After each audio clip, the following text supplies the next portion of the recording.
നമസ്കാരം. ആലപ്പാട്ട് നടക്കുന്നത് എന്ത് എന്നാണ് ഇന്ന് വട്ടമേശയുടെ മുമ്പിലുള്ള ചോദ്യം.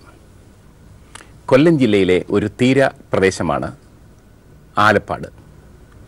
വളരെ പ്രസിദ്ധമാണ് ആലപ്പാട് ആ പ്രദേശം. കാരണം അവിടെ ലോകത്തിലെ ഏറ്റവും വിലയേറിയ ചില ധാതുക്കൾ തീരപ്രദേശത്തെ മണ്ണിൽ അടിഞ്ഞുകിടക്കുന്നു. കാലാകാലങ്ങളിൽ തിരയടിച്ചു വരുന്ന മണ്ണിൽ ഈ ധാതുക്കളുണ്ട്. മോണസൈറ്റ്, ഇൽമെനൈറ്റ് തുടങ്ങി ലോകത്തിലെ ഏറ്റവും വിലപ്പെട്ട മിനറലുകൾ. ഇത് ലോകമെങ്ങും എപ്പോഴും എക്കാലത്തും പ്രിയപ്പെട്ടവയാണ്, വിലയേറിയവയാണ്. അതുകൊണ്ട് തന്നെ 1960 മുതൽ ഇതിൻ്റെ ഖനനം സർക്കാർ ഏറ്റെടുത്തിരിക്കുകയാണ്. Indian rare earth limited IREL എന്ന കമ്പനിയാണ് അത് നടത്തുന്നത്. ഒപ്പം കേരളത്തിലെ Kerala metals and minerals limited എന്ന സ്ഥാപനവും KMML. പക്ഷേ അവിടെ ഖനനം നടത്തുന്നത് നാട്ടുകാരിൽ ചിലർക്ക് പ്രശ്നമായിരിക്കുന്നു. അതുകൊണ്ട് തന്നെ അവിടെ ആലപ്പാട്ട് ഒരു സമരം നടക്കുന്നു. ആലപ്പാട് സമരം എന്തിന്?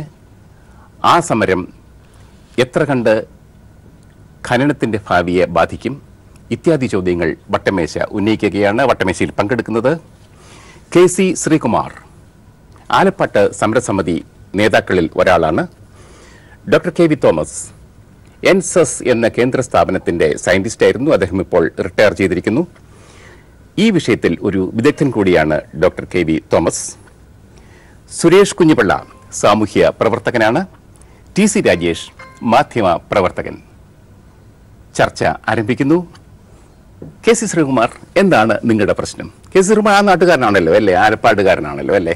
ആലപ്പാട്ട് എവിടെയാണ് താമസിക്കുന്നത്? സ്രായിക്കാട്. സ്രായിക്കാട് എന്ന് പറഞ്ഞാൽ ഈ ഖനനം നടക്കുന്നിടത്ത് നിന്ന് ഒരു 8 കിലോമീറ്റർ അങ്ങോട്ട് മാറി ദൂരെയുണ്ട്. തീരപ്രദേശത്ത് തന്നെയാണ്? അതെ, തീരപ്രദേശത്ത് തന്നെ. ജോലി എന്താ? മത്സ്യബന്ധനം. എങ്ങനെയാണ് ഇവിടുത്തെ ഖനനം താങ്കളെപ്പോലെയുള്ളവരെ ബാധിക്കുന്നത്? എന്താണ് താങ്കളുടെ പ്രശ്നങ്ങൾ? ആദ്യം തന്നെ സാർ പറയുകയുണ്ടായി തിര മണൽ കൊണ്ടുവരുന്നു. അവിടെ തിര മണൽ കൊണ്ടുവരുന്നില്ല. തിര മണൽ വരുമായിരുന്നെങ്കിൽ ആലപ്പാട് ഇങ്ങനെ ആകുമായിരുന്നില്ല. വലിയൊരു വിശാലമായ കൃഷിയിടങ്ങളോടുകൂടിയ മത്സ്യബന്ധനത്തിൻ്റെ ഏറ്റവും സമ്പൽ സമൃദ്ധമായ ഒരു മേഖലയായിരുന്നു ആലപ്പാട്. വിശാലമായ ഭൂപ്രദേശം. കായലിൽ നിന്ന് കടലിലെത്താൻ വളരെ ദൂരം നടക്കണമായിരുന്നു. ഞങ്ങൾ തന്നെ കടൽ തീരത്തെത്തണമെങ്കിൽ മണലിൻ്റെ പുറത്തോട് ഓടിയിട്ട് ഇങ്ങനെ മണൽ മാറ്റി പച്ച മണ്ണ്, നനഞ്ഞ മണ്ണിൽ നിന്നിട്ട് വീണ്ടും ഓടുകയാണ് ചെയ്തത്. അങ്ങനെയാണ് ഞങ്ങൾ ചെറുപ്പകാലങ്ങളൊക്കെ കഴിച്ചു വിട്ടിട്ടുള്ളത്. പിന്നെ മത്സ്യബന്ധനം നടത്തുന്ന ഏരിയ എന്ന് പറയുന്നത് വിശാലമായ ബീച്ചായിരുന്നു. സാറ് പറഞ്ഞതുപോലെ അവിടെ ധാതു വസ്തുക്കൾ ഉണ്ടെന്ന് കണ്ടെത്തിയത് ഞങ്ങളുടെ ജീവിതത്തിനെ പ്രതികൂലമായി ബാധിച്ചു എന്നുള്ളതാണ് യാഥാർത്ഥ്യം. അവിടെ ധാതുവസ്തുവിനെക്കുറിച്ച് മാത്രമാണ് പറയുന്നത്. അവിടുത്തെ ഉണ്ടായിരുന്ന മറ്റ് മത്സ്യസമൃദ്ധിയെക്കുറിച്ചും കാർഷിക സമൃദ്ധിയെക്കുറിച്ചും അവിടുത്തെ മനുഷ്യൻ്റെ ജീവിതത്തെക്കുറിച്ചും ആരും പറയാതെ അവിടെ ധാതുവസ്തുക്കളെ കുറിച്ചാണ് ഇപ്പോൾ കൊട്ടിഘോഷിച്ചുകൊണ്ടിരിക്കുന്നത്. ഈ വിശാലമായ ഭൂപ്രദേശം 89.5 ചതുരശ്ര കിലോമീറ്റർ എന്നാണ് ലാൻഡ് റവന്യൂ ബോർഡ് രേഖപ്പെടുത്തി വെച്ചിരിക്കുന്നത്. 89.5 ചതുരശ്ര കിലോമീറ്റർ സ്ക്വയറാണ്. ലാൻഡ് റവന്യൂ ബോർഡിന്റെ റെക്കോർഡിലുള്ളതാണ്. സൂപ്രണ്ട് ഒപ്പിട്ട പേപ്പർ ഞങ്ങളുടെ ഇരിപ്പുണ്ട്. ലാൻഡ് റവന്യൂ ബോർഡിന്റെ കേരള ഗവൺമെന്റ് ഏത് വർഷമായിരിക്കും? 55 റെക്കോർഡ്സാണ് ഈ പറയുന്നത്. 89.5 ചതുരശ്ര കിലോമീറ്റർ. ആലപ്പാട് പഞ്ചായത്ത്. ആലപ്പാട് പഞ്ചായത്ത് എന്ന് പറയുന്നത് അന്ന് 3 വില്ലേജുകളിലായിട്ടാണ് കിടന്നത്. പക്ഷെ പഞ്ചായത്ത് രൂപം കൊള്ളുന്നത് ഈ പറയുന്ന 55 മുമ്പാണ്. അപ്പോൾ പഞ്ചായത്ത് രൂപം കൊണ്ടപ്പോഴുള്ള അവിടുത്തെ ഭൂമിയുടെ അളവാണ് ഈ പറയുന്നത്. അത് ലാൻഡ് റവന്യൂ ബോർഡിലെ സൂപ്രണ്ട് ഒപ്പിട്ട പേപ്പർ ഞങ്ങൾ അവിടെ നിന്ന് എടുത്ത് വെച്ചിട്ടാണ് ഞങ്ങൾ കുറേ വർക്കുകൾ നടത്തിയിട്ടുണ്ട്, കുറേ വിവരങ്ങൾ തേടി. തീർച്ചയായിട്ടും അങ്ങനെ ഞങ്ങൾ മനസ്സിലാക്കിയതാണ്. അവിടെ നഷ്ടപ്പെട്ടു പോയ കൃഷിയിടങ്ങളെ സംബന്ധിക്കുന്ന സർവേ നമ്പറുകൾ എല്ലാം ഞങ്ങളുടെ കയ്യിലുണ്ട്. 1963 മുതൽ ഇങ്ങോട്ടുള്ള തീര വ്യതിയാനത്തിൻ്റെ ചിത്രം IRE തന്നെ അവരുടെ പഠന റിപ്പോർട്ടിൻ്റെ അടിസ്ഥാനത്തിൽ പുറത്തുവിട്ടിട്ടുണ്ട്. ഇപ്പോഴതുണ്ടോ എന്ന് അറിഞ്ഞൂടാ. ആദ്യം പബ്ലിക് ഹിയറിങ്ങിന് വേണ്ടി രംഗത്ത് ആദ്യം ഹാജരാക്കിയതാണ്. കേന്ദ്ര വനം പരിസ്ഥിതി മന്ത്രാലയത്തിന് മുമ്പ് ഹാജരാക്കിയതാണ്. അപ്പോൾ അവിടെയൊക്കെ തീര വ്യതിയാനം എത്രത്തോളം ഭൂമി പോയിട്ടുണ്ടെന്ന് അതിൽ ആ മാപ്പിൽ തന്നെ വ്യക്തമാണ്. ഇതിനെല്ലാം ഉപരിയായിട്ട് ഇപ്പോൾ ഈ ഭൂമി ഏറ്റവും 2015 കണക്കാണ് ഞാൻ പറയുന്നത് 7.6 ചതുരശ്ര കിലോമീറ്റർ ആയിട്ട് ഇപ്പോൾ ചുരുങ്ങിയിട്ടുണ്ട്. കായലിനും കടലിനും ഇടയിൽ 7.6 ചതുരശ്ര കിലോമീറ്റർ 2015 കണക്കാണ്. LSDയുടെ കണക്ക് 2015. 10% കുറഞ്ഞു. അതെ, അത് ഒരു മുത്തശ്ശി അങ്ങനെ ഉണ്ടെങ്കിൽ ഞാനും കൂടെ സമരം ചെയ്യാൻ വരാം, ഞങ്ങളെല്ലാം കൂടെ വരാം. തീർച്ചയായിട്ടും പഠിക്കണം. ആ വിഷയത്തെ വളരെ നന്നായി എൻ്റെ റെക്കോർഡ്സ് വെച്ചുകൊണ്ട് പഠിക്കാൻ അത് നമ്മൾ കിട്ടിയിട്ടുള്ള അവിടെ നഷ്ടപ്പെട്ട സർവേകളുടെ ഈ ആളുകളെല്ലാം ഇവിടെ പോയി അപ്പം കടൽ ഒഴുകി പോയിട്ടുണ്ട്. അല്ല, എല്ലാവരും കൂടെ അവിടെ തിങ്ങി കൂടിയല്ലോ. ഒരു 5000-ഓളം കുടുംബങ്ങൾ പല സന്ദർഭങ്ങളിലായിട്ട് സുനാമി ഉൾപ്പെടെയുള്ള സന്ദർഭങ്ങളിലായിട്ട് അവിടെ നിന്ന് മാറിപ്പോയിട്ടുണ്ട്. അത് ഇതിവിടെ താമസിക്കുന്നവരുടെ എല്ലാം കയ്യിൽ ഇഷ്ടംപോലെ പ്രമാണങ്ങൾ ഇരിപ്പുണ്ട്. അവർ ചോദിച്ചേ ഉള്ളൂ, സ്ഥലമില്ല. അവർ പറയും, കാണിച്ചിട്ട് പറയും, എന്തോ പൊട്ടുപോലെ കാണുന്ന ബോട്ടില്ലേ, അത് എൻ്റെ വീട് നിന്ന സ്ഥലമാണ്, ഞാൻ താമസ സ്ഥലമാണെന്ന് അവർ പറയും. ധാരാളം പേരെ കാണാം. അവിടെ പ്രമാണം ഇപ്പോൾ വന്നുകൊണ്ടിരിക്കുകയാണ്. ഈ കടലിൽ നഷ്ടപ്പെട്ട ഭൂമിയുടെ പ്രമാണം സമരപ്പന്തലിലോട്ട് ഇന്നലെ മുതൽ എത്തിത്തുടങ്ങി. കാരണം മാധ്യമങ്ങളും മറ്റുള്ളവരും ഇവിടെ സഹായിച്ചുകൊണ്ടിരിക്കുകയാണ്. എല്ലാ വാദഗതികളും ഇതിനെതിരായി വരുന്നതെല്ലാം ഗുണകരമായ സ്റ്റഡിക്ക് കാരണമായി തീരുന്നുണ്ട്. കാരണം നഷ്ടപ്പെട്ടവർ അവർ പറയണമല്ലോ, ഞങ്ങളത് പോയി എന്ന് പറയണമല്ലോ. ഈ 1996 അവിടെ ഇവരുടെ ആരുടെയും കരം വേണ്ടെന്ന് ഇവർ പറയുന്നത്. ഭൂമി നഷ്ടപ്പെട്ട അവരുടെ കരമൊടുക്കാതായി. 96 വരെ അവർ കരമൊടുക്കി. കടലിൽ കിടക്കുന്ന ഭൂമിക്ക് അവർ കരമൊടുക്കി 96 വരെ കരമൊടുക്കിയിട്ട് ഇപ്പോൾ കരം വേണ്ടെന്ന് പറയുന്നത് 96 എത്തിയപ്പോഴാണ് പറയുന്നത്. അത് എത്രയാണെന്ന് അവിടെ വില്ലേജ് ഓഫീസിൽ നോക്കിയാൽ അറിയാം. സുനാമി വന്നപ്പോൾ എവിടെയായിരുന്നു ഈ കര? സുനാമി വന്നപ്പോൾ കുറച്ചുകൂടെ ഉണ്ടായിരുന്നു മാത്രമേ ഉള്ളൂ. അതായത് നിലവിലുണ്ടായിരുന്ന കടൽഭിത്തിക്ക് പടിഞ്ഞാറച്ചും കൂടെ ബീച്ച് ഉണ്ടായിരുന്നു. ആ ബീച്ച് കൂടെ സുനാമിയോടുകൂടി സുനാമി അടിച്ചു കഴിഞ്ഞ് പിന്നുള്ള കടലാക്രമണത്തിൽ ആ ബീച്ചിനും കൂടെ ക്ഷതം സംഭവിച്ചിട്ടുണ്ട്. സുനാമി തന്നെ യഥാർത്ഥത്തിൽ എന്ന് പറയുന്നത് ഖനനത്തിൻ്റെ വേറൊരു പ്രത്യാഘാതമാണ്. ഖനനം സൃഷ്ടിച്ച സുനാമി. അതെ, സുനാമി ഇവിടെ ഉണ്ടായത്, ഇവിടെ ആഘാതം ഉണ്ടായത്. ഞാൻ പറയുന്നത് സുനാമിയെ കുറിച്ചല്ല പറയുന്നത്. സുനാമിയുടെ ആഘാതം അവിടെ ഇത്രയും കൂടുതലുണ്ടായത്. ഇപ്പോൾ നമ്മുടെ ഇവിടെ കഴിഞ്ഞ ഇന്ത്യയുടെ തെക്ക് പടിഞ്ഞാറൻ തീരത്ത് ഏറ്റവും കൂടുതൽ നാശനഷ്ടം ഉണ്ടായത് കന്യാകുമാരി ജില്ലയുടെ തീരപ്രദേശത്തുള്ള മണവാളക്കുറിച്ചിയുടെ തീരപ്രദേശത്താണ്. അത് കഴിഞ്ഞാൽ പിന്നെ ആളുകൾ മരിച്ചിട്ടുള്ളത് ഇവിടെയാണ് ഏറ്റവും കൂടുതൽ നാശനഷ്ടങ്ങൾ ഉണ്ടായത്. ഇത് രണ്ടും ഖനന മേഖലയാണ്. അത് നമ്മൾ സാറിനെ പോലുള്ള പരിചയസമ്പന്നമായിട്ടുള്ള കാര്യം പറയുമായിരിക്കും.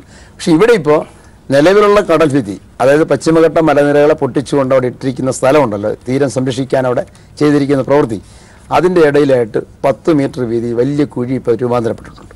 കല്ല് കിട്ടുമായിരുന്നെങ്കിൽ കുറേശ്ശെ കല്ല് കൊണ്ടുവന്ന് അതിൻ്റെ അകത്ത് വീണ്ടും അടുക്കുമായിരുന്നു. അപ്പോൾ ഈ കടൽഭിത്തിക്ക് പടിഞ്ഞാറ് ഏതെങ്കിലും കടൽഭിത്തി കിടപ്പുണ്ട് ആദ്യം ചെയ്ത് പോയത്. അപ്പോൾ ഓരോ വർഷവും കടൽഭിത്തിയും ചെയ്യും, ഇവിടെ നിന്ന് മണൽ എടുത്തുകൊണ്ടിരിക്കും. കടലൊരിക്കലും തീര മണൽ കൊണ്ടുവരുന്നില്ല. തീര കൊണ്ടുവരുന്നുണ്ട് മണൽ. എങ്ങനെയാണെന്നറിയോ? ഒഴുക്കി കൊണ്ടുവരുന്നുണ്ട് ഇപ്പുറത്തുനിന്ന്. നമ്മൾ തീരത്ത് ചെന്ന് നിന്നാൽ കാണാവുന്നൊരു യാഥാർത്ഥ്യമുണ്ട്. അത് ആദ്യം തിരിച്ചറിയണം. അവിടെ ഒരു പോണ്ട് ഉണ്ടാക്കിയാൽ ആ പോണ്ടിലേക്ക് മണൽ ഒഴുകി വിടും. അത് മണൽ അവിടെ ഉൽപ്പാദിപ്പിക്കുന്നില്ല. അതിന് തൊട്ടടുത്ത തീരത്ത് ഒഴുകി വരാനേ പറ്റത്തുള്ളൂ. പ്രായോഗികമായി ഇതെനിക്ക് കാണിച്ചു തരാൻ പറ്റും. തീരത്ത് വന്ന് നിന്നാൽ മത്സ്യത്തൊഴിലാളി എന്നുള്ള നിലയിൽ ഇത്രയും കാലത്തിൻ്റെ അനുഭവത്തിൻ്റെ അടിസ്ഥാനത്തിൽ തീരത്ത് വന്നു നിന്നാൽ സാറിന് ഞാൻ ബോധ്യപ്പെടുത്തി തരാം എങ്ങനെയാണ് ഈ മണൽ ഒരു സ്ഥലത്തേക്ക് ഒഴുകി വരുന്നതെന്ന് കാണിക്കും. ഇപ്പോൾ IR ചെയ്തിരിക്കുന്നത്, അഥവാ ഈ സമരത്തിൻ്റെ ഫലമായിട്ടോ ഏതെങ്കിലും തരത്തിൽ അത് നിർത്തിവെക്കേണ്ടി വന്നാൽ അവർ വലിയൊരു പോണ്ട് കുഴിച്ചുകൊണ്ടിരിക്കുകയാണ് അവിടെ. അതിലേക്ക് മണൽ തനിയെ ഒഴുകി വീണോളും. See washing നടത്തണ്ട. അതല്ല തന്നെ ഈ മണൽ ഒഴുകാനകത്ത് വരാനുള്ള പോണ്ട് അവിടെ ഉണ്ടാക്കി കഴിയും. കാരണം അവർ ഡീപ്പ് മൈനിങ് എന്ന് എല്ലാവരും ഓമനപ്പേരിട്ട് വിളിക്കുന്ന മൈനിങ് അവിടെ നിന്ന് മണൽ എടുത്തിട്ട് അത് റീഫിൽ ചെയ്യാനുള്ള മണ്ണ് ഇങ്ങോട്ട് കമ്പനിയിൽ നിന്ന് തിരികെ വന്നില്ല. അതിന് പേര് ഇപ്പോൾ ചെയ്തുകൊണ്ടിരിക്കുന്ന വട്ടക്കായൽ എന്ന് പറഞ്ഞ് TS കനാലിൽ നിന്ന് കുഴിച്ചെടുത്തിട്ട് അതിൽ നിന്ന് വല്ലതും കൂടെ ഉണ്ടെങ്കിൽ എടുത്തിട്ട് ആ മണൽ ഇപ്പോൾ ലോറിക്ക് ഇതിലേക്ക് അടിച്ചുകൊണ്ടിരിക്കുകയാണ്. ഇപ്പോൾ വ്യവസായ വകുപ്പ് മന്ത്രി അവിടെ സന്ദർശിക്കുമെന്ന് പറഞ്ഞാൽ ഇപ്പോൾ അവിടെ വൃത്തിയാക്കാനുള്ള തകൃതിയായ ശ്രമങ്ങൾ നടന്നുകൊണ്ടിരിക്കുകയാണ്. ഇതാണിപ്പോൾ അവിടെ നടക്കുന്ന സ്ഥിതിവിശേഷം. ഞങ്ങളുടെ പ്രശ്നം ഇനി ഞങ്ങൾ ഇവിടെ നിന്ന് പോകേണ്ടി വന്നാൽ അത് ഇപ്പോൾ സുനാമിയുടെ ഭാഗമായിട്ട് പോയവർ തിരിച്ചു വന്നുകൊണ്ടിരിക്കുകയാണ്. മത്സ്യബന്ധനത്തിൻ്റെ സൗകര്യവും മറ്റും കണക്കിലെടുത്തുകൊണ്ട് അവരിങ്ങോട്ട് തിരിച്ചു വന്നുകൊണ്ടിരിക്കുക. അവർക്ക് അവിടെ താമസിക്കാൻ കഴിയുന്നില്ല. ആ വീടുകളൊക്കെ പൊട്ടിയൊലിച്ച് പല മോശമായ അവസ്ഥയിലുമാണ്. അവർക്ക് ഇവിടെ വന്നു നിന്നാലേ കടലുമായി ബന്ധപ്പെട്ട ജീവിതങ്ങളും കാര്യങ്ങളും നടക്കത്തുള്ളൂ. അതുകൊണ്ട് പലരും തിരിച്ചു വന്നുകൊണ്ടിരിക്കുകയാണ്. അപ്പോൾ ഇനിയും ഇവിടെ നിന്ന് ആൾക്കാർ അങ്ങോട്ട് പോകേണ്ടി വരുമെന്ന് പറഞ്ഞ സ്ഥിതിവിശേഷം ഉണ്ടാകാതിരിക്കാനും ഈ ഭൂമി നിലനിൽക്കാനും വേണ്ടിയാണ്. അപ്പോൾ നിലവിൽ 2014 IR ഖനനം ചെയ്യുന്ന സ്ഥലത്ത് പൊട്ടിപ്പോയതാണ്. കായലും കടലും കൂടെ ഒന്നായതാണ്. ഇവരവിടെ മണ്ണ് വെള്ളം കൊണ്ടുവന്നിട്ട് കുറുക്കെ താത്തിട്ട് അപ്പോൾ ഒന്ന് അത്രയും മണ്ണ് ഡിപ്പോസിറ്റ് ആയല്ലോ. എന്നിട്ട് അതിൻ്റെ പുറത്ത് മണൽ വാരിയിട്ട് അത് ബ്ലോക്ക് ചെയ്താണ് IRയുടെ KMML മൈനിങ് സെറ്റ് തമ്മിൽ ലിങ്ക് ചെയ്ത് വീണ്ടും അവർ അവിടെ വാഹനങ്ങൾ ഓടിക്കാനുള്ള പരുവത്തിൽ എത്തിച്ചിരിക്കുന്നത്. അവിടെ തന്നെയാണ് വീണ്ടും ഇപ്പോൾ വട്ടക്കായൽ ഒഴിച്ചുകൊണ്ടിരിക്കുന്നത്. എന്ന് പറഞ്ഞാൽ ഇനി പൊട്ടിയാൽ കടലിലെ മണൽ തിരയൊഴുക്കി കൊണ്ടുവന്ന് ഇതിനകത്തേക്ക് കടലിലെ മണലെന്ന് പറയാൻ പറ്റത്തില്ല. മണൽ കൊണ്ടുവരുമായിരുന്നെങ്കിൽ തീരത്ത് മൊത്തം മണ്ണ് കാണണം. മണൽ കൊണ്ടുവരുമായിരുന്നെങ്കിൽ തീരത്ത് തീർച്ചയായിട്ടും. അപ്പൊ നിങ്ങളുടെ ഒരു കാര്യം ഒറ്റ വാചകത്തിൽ എന്താണ് നിങ്ങൾ ആവശ്യപ്പെടുന്നത്?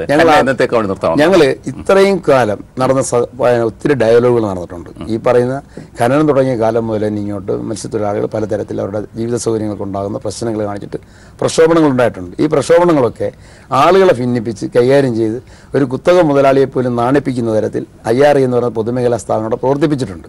അപ്പോൾ അതുകൊണ്ട് ഇനി വേറെ വെൽഫെയർ ഒന്നോ വേറെ സംരക്ഷണമൊന്നോ വേറെ എന്തെങ്കിലും പറഞ്ഞ് മുന്നോട്ട് വെച്ചാലും അവരുടെ പ്രക്രിയ തുടർന്നുകൊണ്ടേയിരിക്കും.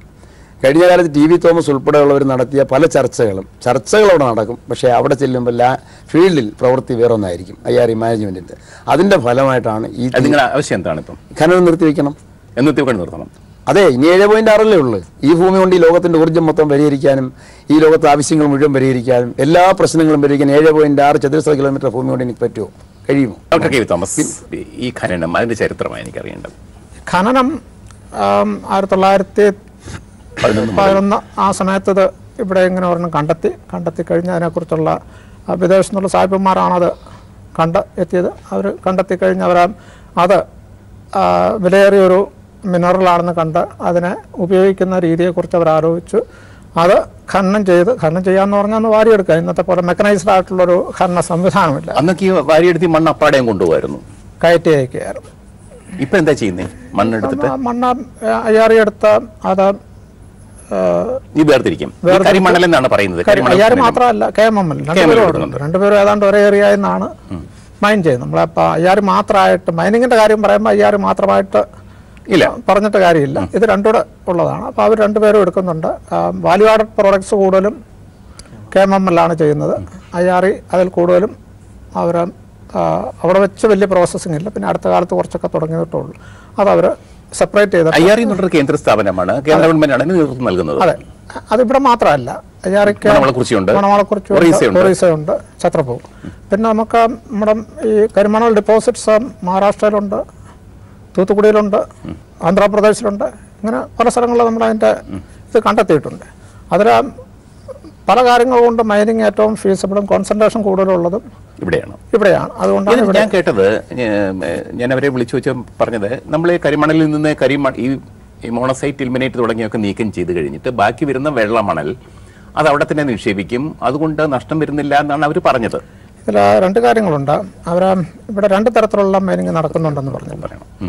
ഒന്ന് സീ വാഷിംഗ് എന്ന് പറഞ്ഞാൽ ബീച്ച് വാഷിംഗ് ഞാൻ ഉപയോഗിക്കുള്ളൂ.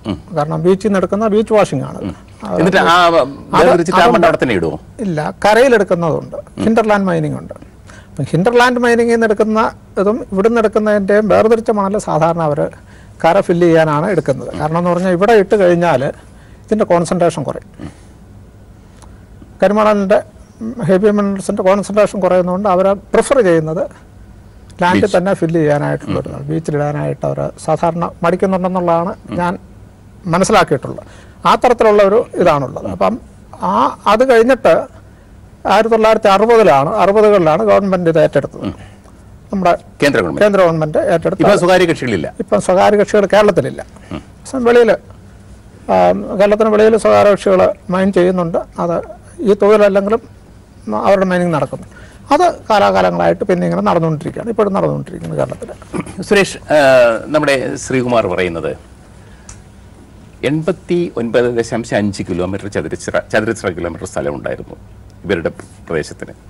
അതിപ്പോൾ 7.5%, 7.6 ചതുരശ്ര 12-1 കുറഞ്ഞു. അതും 60 വർഷം കൊണ്ട് 12-1 ഒരു ഭൂവിസ്തൃതി കുറയുക എന്ന് പറയുന്നതിനകത്ത് നമ്മൾക്കത് വളരെ കൃത്യമായ ഡാറ്റ ഉണ്ടെങ്കിൽ. കൊല്ലം ജില്ലയുടെ ഏറിയ എത്രയായിരിക്കും രാജേഷ്? ഏറെക്കുറെ 80 കിലോമീറ്റർ കൂടുതൽ വരും. കൊല്ലം ജില്ല കൊല്ലം ജില്ല അതിൽ കൂടുതൽ വരും.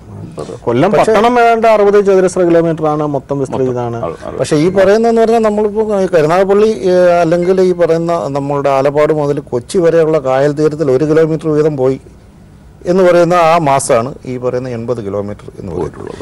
8000 ഹെക്ടർ ഭൂമി. അങ്ങനെ ആകുമ്പോൾ ഒരു വലിയ വിടവ് കാണുന്നത്. വലിയൊരു വിടവ് ഒന്നുകിൽ ഈ മുമ്പ് ഒരു വലിയ ബൾജിങ് കടലിലേക്ക് ഉണ്ടായിരുന്നിരിക്കണം, അല്ലെങ്കിൽ അവിടെ ഒരു വലിയ ബൾജിങ് ഉള്ളിലേക്ക് ഒരു വിടവ് ഉള്ളിലേക്ക് വരണം. ഞാൻ പോയിട്ടുണ്ട്. അപ്പം ഞാൻ ഈ ഒരു അവിശ്വസനീയത കൊണ്ടാണ് അവിടെ പോയത്. അതായത് നമ്മൾ വാസ്തവത്തിൽ ഒരു സമരത്തിനും എതിരല്ല, സമരം ചെയ്യുന്നുണ്ടെങ്കിൽ സമരത്തിനും എതിരല്ല. അപ്പോൾ ആലപ്പാട് കടൽ നഷ്ടപ്പെടുന്നുണ്ടോ ഇല്ലയോ, കടൽ എങ്ങനെ നഷ്ടപ്പെടുന്നു എന്ന് അറിയാനല്ല, കാരണം അത് ഞാൻ അതിൻ്റെ ഒരു എക്സ്പെർട്ട് അല്ല, എങ്ങനെ കടൽ നഷ്ടപ്പെടുന്നു അറിയാൻ. പക്ഷേ ഇവരെന്തിനാണ് സമരം ചെയ്യുന്നതെന്ന് അറിയാൻ വേണ്ടിയാണ് ഞാൻ അവിടെ പോയത്. അവിടെ ചെന്നപ്പോഴും ഞാൻ ഈ ഇദ്ദേഹത്തെ പോലുള്ള സമര നേതാക്കളെ കാണാനാണ് പോയത്. നിർഭാഗ്യവശാൽ അദ്ദേഹം തിരക്കായിരുന്നു, എനിക്ക് കാണാൻ കഴിഞ്ഞില്ല. ഇവിടെ 80 സ്ക്വയർ കിലോമീറ്റർ ഇവിടെ നഷ്ടപ്പെട്ടു എന്ന് പറയുമ്പോൾ നമ്മൾ പ്രധാനമായിട്ടും ആശ്രയിക്കുന്നതെന്ന് പറഞ്ഞാൽ ഒന്ന് നമ്മുടെ യുക്തിയെ തന്നെയാണ്.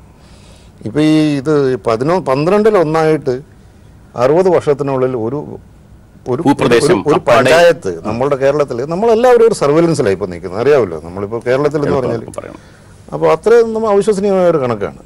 ഇതുകൊണ്ട് തന്നെ ഞാൻ അവിടെ ചെന്നപ്പോൾ ചെയ്തതെന്ന് പറഞ്ഞാൽ സ്വാഭാവികമായിട്ടും സർക്കാർ രേഖകൾ എന്തൊക്കെ ഉണ്ടാകുമെന്ന് തന്നെയാണ് നമ്മൾ ആദ്യം പോയത്. പഞ്ചായത്ത് ഓഫീസിലും വില്ലേജ് ഓഫീസിലുമാണ് പോകുന്നത്. വില്ലേജ് ഓഫീസിൽ ചെല്ലുമ്പോൾ അവരുടെ കയ്യിൽ ഇപ്പോൾ സമരത്തിൻ്റെ ഭാഗമായിട്ട് ഒരു ലിത്തോ മാപ്പ് പ്രചരിപ്പിക്കുന്നുണ്ട്. 1955 സർക്കാർ പ്രസിദ്ധീകരിച്ചു എന്ന് പറഞ്ഞിട്ട് ലിത്തോ മാപ്പ്. എനിക്ക് തോന്നുന്നില്ല ഈ 55 ലിത്തോ മാപ്പ് സർക്കാർ, കാരണം ലിത്തോ മാപ്പൊക്കെ കുറച്ചുകൂടെ ബ്രിട്ടീഷുകാരുടെ കാലത്തൊക്കെയാണ്. ബ്രിട്ടീഷുകാർ പോയതിന് ശേഷം നമ്മുടെ ഗവൺമെൻറ് അത്തരത്തിലൊരു മാപ്പ് പ്രസിദ്ധീകരിക്കാൻ സാധ്യത കുറവാണ്.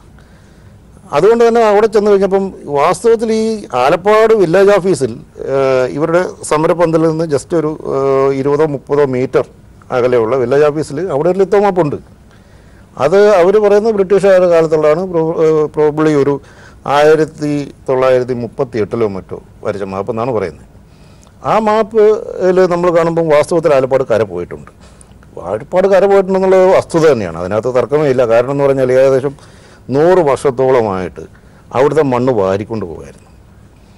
എത്രയോ ടൺ, ഇപ്പം ഇവരുടെ സാറിൻ്റെ സെസ്സിൻ്റെ പഠനം തന്നെ പറയുന്നതെന്ന് പറയുന്നത് 21 ലക്ഷം ടണ്ണ് മണൽ അവിടുന്ന് ഖനനം ചെയ്യാമെന്നാണ് കഴിഞ്ഞ ഈ 2017 മറ്റു കൊടുത്തിരിക്കുന്ന റിപ്പോർട്ട്.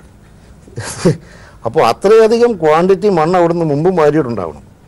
ടൺ കണക്കിന് മീറ്റർ മണ്ണ് വാരി, ലോറി കണക്കിന് എത്രയോ ടണ്ണാണ് വാരിക്കൊണ്ട് പോകുന്നത് ഈ മണ്ണ്. ഈ മണ്ണ് വാരിക്കൊണ്ട് പോയിട്ട് ഇതിനകത്ത് എന്ന് പറഞ്ഞാൽ അതിനകത്ത് ഈ ധാതുക്കൾ എടുത്തതിന് ശേഷം ബാക്കിയുള്ള മണ്ണൊന്നും തിരിച്ചു കൊണ്ടുവന്നിട്ടില്ല.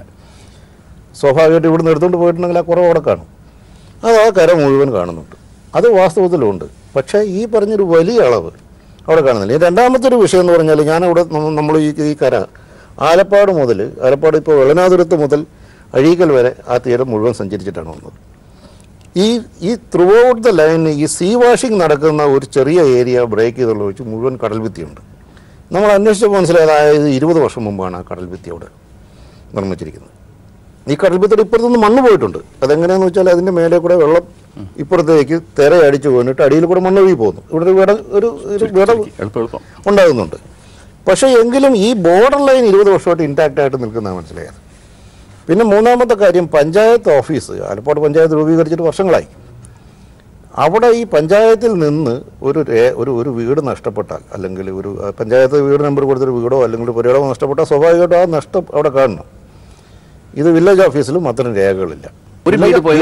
വില്ലേജ് ഓഫീസിൽ വീട് പോയിട്ട് രേഖ 1918 അതായത് കഴിഞ്ഞ വർഷം അവിടെ 20 ഏക്കർ ഭൂമി, അതായത് ഈ സീ വാഷ് നടക്കുന്ന ഏരിയയിൽ ഈ 175/1 മുതൽ 10 വരെയുള്ള പിന്നെ ടൈറ്റിലുള്ള അവിടെ 20 ഏക്കർ ഭൂമി നഷ്ടപ്പെട്ടതായിട്ടുള്ള രേഖ വില്ലേജ് ഓഫീസിലുണ്ട്. അതൊഴികെ അവരുടെ മുൻകാലങ്ങളിലുള്ള 20 ഏക്കർ ഈ വർഷം പോയിട്ടുണ്ട്. അത് സീ വാഷിംഗ് നടക്കുന്ന ഏരിയയിൽ അത് നല്ല രീതിയിൽ പോകുന്നുണ്ട്. സീ വാഷിംഗ് തുടർന്നു കഴിഞ്ഞാൽ ഇദ്ദേഹം പറഞ്ഞ പോലെ തന്നെ വളരെ അടുത്ത ദിവസം തന്നെ ആലപ്പാട് കടലിലേക്ക് പോകും. അതിനകത്ത് യാതൊരു തർക്കവുമില്ല. അത് സീ വാഷിംഗ് നടന്ന വെള്ളനാതുരത്തിലാണ് ഈ പ്രശ്നം നടക്കുന്നത്. അവിടെ നമുക്ക് നോക്കിയറിയാം. നമ്മൾ ഈ മാധ്യമങ്ങളിലൊക്കെ ആലപ്പാട് കടലെടുക്കുന്നു എന്ന് പറഞ്ഞ് പ്രചരിപ്പിക്കുന്ന, കടലുള്ളിലേക്ക് കയറി കിടക്കുന്ന ആ ഒരു മേഖല വാസ്തവത്തിൽ നമ്മൾ ആ സീ വാഷിംഗ് നടക്കുന്ന വെള്ളനാതുരത്തിലെ ആ ഒരു 3/4 കിലോമീറ്റർ സ്ഥലമാണ് നമ്മൾ കാണുന്നത്. ആലപ്പാട് കടലെടുക്കുന്നു എന്ന് പറഞ്ഞാൽ എല്ലാ പത്രങ്ങളിലും വീഡിയോകളിലും എല്ലാം കാണുന്നതാണ്. അത് ഇവർ സമരം ചെയ്യുന്നിടത്തുനിന്ന് ഒരു 6 കിലോമീറ്റർ ദൂരെയാണ് അതിന്. അത് തുറന്നു വരികയാണെങ്കിൽ തീർച്ചയായിട്ടും ഇദ്ദേഹം പറഞ്ഞ പോലെ തന്നെ കാക്കത്തുരുത്ത് അടക്കം എല്ലാം കടലിലേക്ക് പോകും. ഈ സീ വാഷിംഗ് തുടർന്നാൽ. രാജേഷ് പോയിട്ടുണ്ടോ? ഞാൻ ഈ സമീപകാലത്ത് പോയിട്ടില്ല, നേരത്തെ പോയിട്ടുണ്ട്. എന്താ രാജേഷ് കണ്ട കാര്യം എന്താ അവിടെ? അല്ല, ഈ പറഞ്ഞ പോലെ നമുക്കും സംശയം തോന്നാനുണ്ടായ ഒരു കാര്യം എന്താണ്, ഞാൻ ഇപ്പോൾ ഈ സമീപനാളിൽ വന്ന ഈ വിവാദങ്ങൾ വന്നതിന് ശേഷമാണ് ഇതിനെക്കുറിച്ച് കൂടുതലായിട്ട് അന്വേഷിക്കാൻ തുടങ്ങിയത്. കാരണം നേരത്തെ ഈ വെള്ളനാതുരത്തിലെ കരണത്തെക്കുറിച്ചൊക്കെ ഞാൻ കേട്ടിട്ടുണ്ട്. അത് സുരേഷ് പറഞ്ഞ പോലെ 1 വർഷം അല്ല എന്നാണ് എൻ്റെ വിശ്വാസം. വർഷങ്ങളായിട്ട് അവിടെ IRE ഈ ബീച്ച് വാഷിംഗ് നടത്തുന്നുണ്ടെന്ന് തന്നെയാണ് എനിക്ക് തോന്നുന്നത്. പിന്നെ ഇതിൻ്റെ അകത്തൊരു വലിയ പ്രശ്നം, അതൊരു നാരോ ലാൻഡ് ആണെന്നതിൻ്റെ ഒരു ഇഷ്യൂ ഉണ്ട്. മറു സൈഡിൽ കൂടെ TS കനാൽ, ഈ ദേശീയ ജലപാത കടന്നു പോകുന്ന ഒരു സൈഡിൽ കനാലാണ്, ഇതിനിടയ്ക്ക് ഒരു നാരോ ലാൻഡാണ്. അപ്പോൾ അതിനകത്ത് എത്രമാത്രം ഈ IREയുടെ ഖനനം കൊണ്ട് ഈ കടലെടുത്ത് പോയിട്ടുണ്ട് എന്നുള്ളൊരു കാര്യത്തെക്കുറിച്ച് കൃത്യമായൊരു പഠനം നടത്തേണ്ടതുണ്ട്. കാരണം സമരക്കാർ ഇപ്പോൾ ആരോപിക്കുന്നത് IREയുടെ ഖനനം മാത്രമാണ് ഇതിൻ്റെ പ്രശ്നം. ഇപ്പം നേരത്തെ തോമസ് സാർ തന്നെ സൂചിപ്പിച്ചിരുന്നു, എൻ്റയർ നമ്മുടെ ലാൻഡ് കടലെടുത്ത് പോകുന്ന, തീരപ്രദേശ കടലെടുത്ത് പോകുന്ന ഒരു പ്രശ്നം ഉണ്ടാകുന്നുണ്ട്. അതിനകത്ത് എന്തുമാത്രം ഈ ആലപ്പാടിനെ ഇത് ഖനനം ബാധിച്ചിട്ടുണ്ട് എന്ന കാര്യത്തെക്കുറിച്ച് വ്യക്തമായൊരു പഠനം നടത്താതെ നമുക്ക് ഒരു നിഗമനത്തിലെത്താൻ പറ്റില്ല. സുരേഷ് പറഞ്ഞ പോലെ, അല്ലെങ്കിൽ നമ്മൾ കേരളത്തിന്റെ മാപ്പെടുത്ത് നോക്കുമ്പോൾ ആലപ്പാട് എന്ന് പറയുന്നത് 16 കിലോമീറ്റർ. നാട്ടുകാരുമായിട്ട് സംസാരിച്ചിട്ടുണ്ടോ? നാട്ടുകാരിൽ കുറച്ച് ആളുകളുമായിട്ട് ഞാൻ സംസാരിച്ചിട്ടുണ്ട്. അവരെന്താ പറയുന്നത്? അതിനകത്ത് പ്രശ്നം, ഈ വെള്ളനാതുരുത്ത് എന്ന് പറയുന്ന മേഖലയിലാണ് ഇപ്പോൾ ഖനനം നടക്കുന്നത്. വെള്ളനാതുരുത്ത് മേഖലയിൽ ഖനനം നടക്കുന്നിടത്തുള്ള ആളുകളൊന്നും തന്നെ ഈ സമരത്തിനെ പലരും അനുകൂലിക്കുന്നില്ല എന്നുള്ളതാണ് എനിക്ക് മനസ്സിലാക്കുക. ചുരുക്കം ചിലർ അനുകൂലിക്കുന്നുണ്ട്, ഇല്ലെന്ന് പറയുന്നില്ല. പക്ഷെ ബഹുഭൂരിപക്ഷം അവർ ഖനനത്തിനായി ഭൂമി വിട്ടുകൊടുത്ത ആൾക്കാരാണ്. അവർക്ക് ലാഭം. അവർ സമരം ചെയ്തിട്ടുണ്ട്. IRE പോലുള്ള സ്ഥാപനങ്ങൾക്ക് മുമ്പ് ഞങ്ങളുടെ ഭൂമി ഏറ്റെടുത്ത് ഖനനം നടത്തണമെന്ന് ആവശ്യപ്പെട്ട് സമരം ചെയ്ത ആൾക്കാരുണ്ട്. അങ്ങനെ സമരം ചെയ്ത അങ്ങനെ സമരം നടന്നിട്ടുണ്ട്. അങ്ങനെ സമരം ചെയ്ത് അവരുടെ ഭൂമി ഏറ്റെടുത്തിട്ട് IRE ഇത് തിരിച്ചു കൊടുക്കുകയാണ്. ഖനനം ചെയ്തതിനു ശേഷം തിരിച്ചു കൊടുക്കുകയാണ്. അല്ല, ആലപ്പാട്ടേക്ക് ഇദ്ദേഹം പറയുന്നത് ആലപ്പാട്ടേക്ക് ഖനനം എത്തിയിട്ടില്ല. ഇപ്പോഴും വെള്ളനാതുരുത്താണ് ഖനനം നടക്കുന്നത്. അത് വെള്ളനാതുരത്തിൽ ഭൂമി തിരിച്ചു കൊടുത്തിട്ടില്ലെന്നാണ്. അല്ല, തിരിച്ചു കൊടുക്കാൻ ഞാൻ അവിടുത്തെ മത്സ്യത്തൊഴിലാളി ഒരാൾക്ക് പോലും ഭൂമി തിരിച്ചു കൊടുത്തിട്ടില്ല. അത് സൗഹൃദത്തോടുകൂടി സംസാരിക്കാം. അങ്ങനെ കടലിന്റെ തീരത്ത് ഇങ്ങനെ ഒരു സ്ഥലത്തേക്ക് മാത്രമായി ഖനനം നടത്തിയാൽ ആ തീരം മറ്റ് പ്രദേശങ്ങളെ കടന്നാക്രമിക്കാതെ ഇങ്ങനെ അലുവ കണ്ടിച്ചതുപോലെ സുസ്ഥിരമായ തീരം നിൽക്കുമെന്ന് സാർ കരുതുന്നുണ്ടോ? ഇതിലൊരു കാര്യമുണ്ട്. നമ്മൾ ആലപ്പാട് മാത്രമായിട്ട് ഇതിനെ കാണില്ല. കാരണം അവിടെ 4 പഞ്ചായത്തുകൾ, നീണ്ടകര, ചവറ, പന്മന, ആലപ്പാട്, ആ 4 പഞ്ചായത്തുകളുണ്ട്. ഈ ആലപ്പാടിൻ്റെ എൻ്റയർ കോസ്റ്റൽ ബെൽറ്റ് എന്ന് പറയുന്നത് ഇതിനകത്ത് വരുന്നതാണെന്നേ ഉള്ളൂ. മറ്റേതിൻ്റെയൊക്കെ ചെറിയ ഭാഗങ്ങളെ വരുന്നുള്ളൂ. പക്ഷേ ഈ 4 പഞ്ചായത്തുകളിൽ ഇതിൻ്റെ ഇമ്പാക്റ്റ് ഉണ്ടായിട്ടുള്ളൂ. അപ്പം നമ്മൾ കണ്ടില്ല എന്ന് നമ്മൾ അടിക്കേണ്ട കാര്യമില്ല. പിന്നെ ഈ ഒരു സ്ഥലത്ത് മൈൻ ചെയ്യുമ്പം അതിൻ്റെ സ്വാഭാവികം മറ്റു സ്ഥലങ്ങളിൽ വരുന്നുണ്ട്. നേരത്തെ ശ്രീകുമാർ പറഞ്ഞൊരു കാര്യമുണ്ട്. ഇപ്പം വശങ്ങളിൽ മുഴുവൻ ഇപ്പം കടൽഭിത്തി കെട്ടിയിരിക്കും. കടൽഭിത്തി കെട്ടിയത് 1950 തുടങ്ങിയതാണ്. പിന്നെ വ്യാപകമായിട്ടത് വലിയ തോതിൽ കെട്ടാൻ തുടങ്ങിയത് 80കളിലാണ്. ഈ കടൽഭിത്തി എവിടെ ഉണ്ടെങ്കിൽ അതിൻ്റെ അർത്ഥം എന്ന് പറഞ്ഞാൽ അത് കടലാക്രമണമുള്ള ഒരു സ്ഥലമാണ്. അപ്പം അവിടുന്ന് 2 സൈഡിലും ഭിത്തി ഉള്ളപ്പം തിരയടിച്ച് വരുമ്പം ആ കടൽഭിത്തിയുടെ അവിടെ വെള്ളം ഉയരുകയും ഒഴുക്ക് ഈ ഗ്യാപ്പിലോട്ട് വരികയും ഭൂമി എടുത്തിട്ട് പൈസ തരുമെന്ന് പറയുന്ന ഒരു സ്ഥിതിവിശേഷത്തിലേക്ക് ഈ ഖനനം കഴിയുമ്പോൾ തൊട്ടടുത്ത പ്രദേശങ്ങളൊക്കെ മാറും. രാജേഷ് പറഞ്ഞ ശരിയാണ്. ഇപ്പൊ തന്നെ ഇതെടുത്തിട്ട് തരൂ എന്ന് പറയുന്ന സ്ഥിതിയിലേക്ക് ആൾക്ക് മാറിയേ പറ്റൂ. കാരണം കടൽ ആക്രമിക്കുകയാണ്. ഇതെടുത്ത് മാറ്റി കഴിയുമ്പോൾ അവർ പറയും കടലാക്രമണം. ചർച്ച ചെയ്യുന്നത് ആലപ്പാട്ട് ഖനനത്തിനെതിരെ നടക്കുന്ന സമരം. എന്താണ് ആലപ്പാട് സമരത്തിന്റെ പ്രസക്തി? IRE, KMML എന്നീ പൊതുമേഖലാ സ്ഥാപനങ്ങളുടെ ഖനനത്തെ എത്ര കണ്ട് ബാധിക്കും? വട്ടമേശ ചർച്ച ചെയ്യുന്ന ഈ വിഷയത്തിന്റെ 2ാം ഭാഗം അടുത്ത ആഴ്ച ഇതേ സമയം. വട്ടമേശയിൽ പങ്കെടുക്കുന്നത് KC ശ്രീകുമാർ, ആലപ്പാട്ട് സമരസമിതി നേതാക്കളിൽ ഒരാൾ, ഡോക്ടർ KV തോമസ്, വിദഗ്ധൻ, ശാസ്ത്രജ്ഞൻ, സുരേഷ് കുഞ്ഞുപിള്ള, സാമൂഹ്യ പ്രവർത്തകൻ, TC രാജേഷ്, മാധ്യമ പ്രവർത്തകൻ. നമസ്കാരം.